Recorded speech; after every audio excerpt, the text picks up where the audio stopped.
Hi Resilience fans, it's Bronwyn and I am back to talk about the final, the seventh aspect of resilience that we can all learn to get better at. Now this one is probably my most actual favourite one, and it is because it blows up some of the ideas that people tend to have about what resilience actually is. And this aspect of resilience is the fact that resilient people are really good at connecting and they're really good at asking for help. Which I think is phenomenal, because actually there's all these ideas about being resilient that are somehow to do with, like determination and perseverance and never giving up, all that kind of stuff. And there's a lot of language around resilience. It's this sort of creates this idea of someone a bit like the Terminator, who just kind of keeps going no matter what and doesn't need any help and is kind of like this super awesome human being. And actually, what we know from the research is that resilient people are really good actually at asking for help when they need it. They don't just keep going no matter what. They know when they sometimes need to stop, when something isn't working, and actually ask for help from outside places.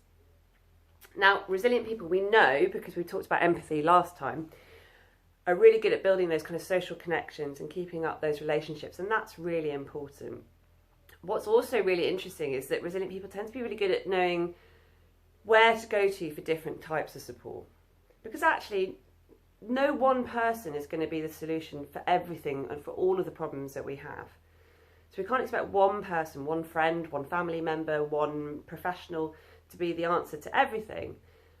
What resilient people are quite good at knowing is who in their social network are the people that they can rely on for different things. So it might be that you have a friend that is really good at making you laugh and taking you out and doing fun stuff with.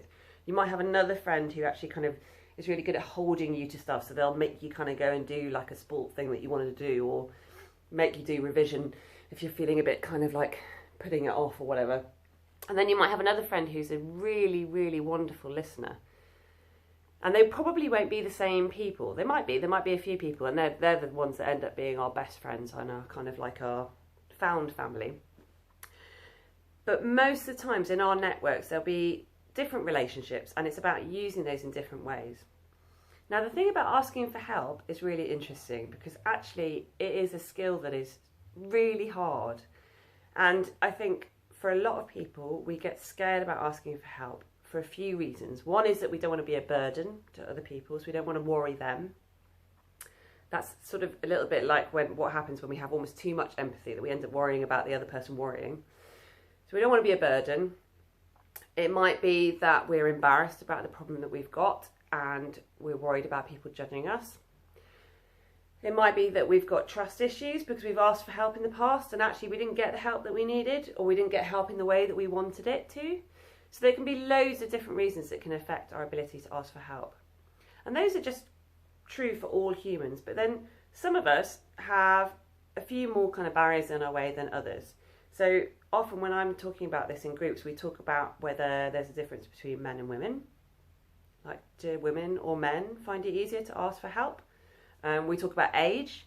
When you were 5, or when you're like 15, or when you're 50, does that make a difference? And does it depend on your experience? And then we talk about things like money. We talk about race and culture. And we talk about ability or disability, all of these different ways that actually people can have extra barriers in place that make asking for help even harder for them. So if we're thinking back to our empathy from last week, expressing empathy for people when they do actually reach out, when they actually tell you that something's going on and they need a bit of help, I think if we all recognise that a bit more, that would make things a lot easier. But it is hard to ask for help. And so actually it is a really, really key and important skill to work on and to think about. I find that it's useful to think about when people have asked me for help and how I've felt, and also think about the kind of help that I actually need. So when I do reach out, I try to be quite specific about what I want. So do I want that person just to listen? Please, can you just listen? I need a rant. Do I actually want some advice? Hey, I've got this problem. I can't quite work out what the best way forward. Could you give me your advice on it? So being really specific at what kind of help you need, and also knowing which people might be the right people to go to, or the right places. So, I have some friends that I will turn to if I'm having an emotional problem, and there are some friends who I love to bits, but I wouldn't go to them for an emotional thing, but I would maybe, you know, they're very practical and they might really be amazing at like helping me move house and, you know, do things with my car, all that kind of stuff. So, you know, what help we need, who we go to, how we ask for help is all going to play a really, really big and important role. Now, this is the last aspect of resilience, this idea of like being good at asking for help and knowing when we need help and being connected. Just a couple of things to say to finish off this video series. One is that we don't want to try and improve on all of the 7 different aspects of resilience all at the same time. What happens when you try and give yourself too much to do? Anyone remember what happens with New Year's resolutions? It tends to be if we give ourselves a really monumental task, it's really hard, and so we give up. Whereas if we give ourselves one thing to do, one area to work on, then that is often much more successful and actually will have an impact on some of the other areas anyway. So if we decided to say work on empathy, then that would actually help us to build our impulse control. So, you know, if I am showing empathy towards my mum, I'm much less likely to get cross with her and to lose my patience than if I'm not being empathetic to her. So actually it will help with my own impulse control because I'm less likely to lash out or get angry. So choose one area that we're going to work on and just work on that for now. So have a think. Emotional awareness and regulation, impulse control, realistic optimism, flexible thinking. We had self-efficacy, empathy, and reaching out. Okay, those are the 7 areas. I have one last message for you. And that is that they did find an 8th trait, but they felt that you can't learn it. And that, my friends, is a sense of humour. It's true. I am not convinced that I agree with the research that you can't learn it. I think that you can definitely encourage it. And when I'm running groups, if I see a moment where there might be the start of a giggle, I will go all out to get that into a proper full-on laugh. Because when we laugh, we connect with each other. And when we laugh, we release all those stress hormones. It makes us feel so much better. And that is going to help us massively with our resilience. It also can help with things like asking for help. You know, if we reach out to someone and we're a bit embarrassed, laughing about it and making a bit of a joke about it, but also kind of being honest that this is actually something serious that you want help with can be really, really useful. But really, honestly, folks, I want to encourage you as much as possible, try and find the humour. Watch those funny videos if you can find them.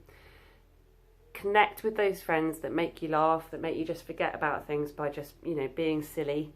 There is a huge benefit in all of those things and really kind of thinking about that and having some fun where you can find it. I know at the moment it sort of might seem harder than it normally is to do that, but actually there are things that we can laugh at even now, I promise. So this is the end of this series. I am going to start a new video series quite soon, and that is going to be on the unspoken truths of lockdown. So if you feel that there are any topics that people are not talking about, let me know. I want to know about it. I am going to do my best to cover a few of them and relate them to some of the stuff that we do through work. It's been lovely chatting to you. I really hope some of this has been useful. Speak to you soon. Bye!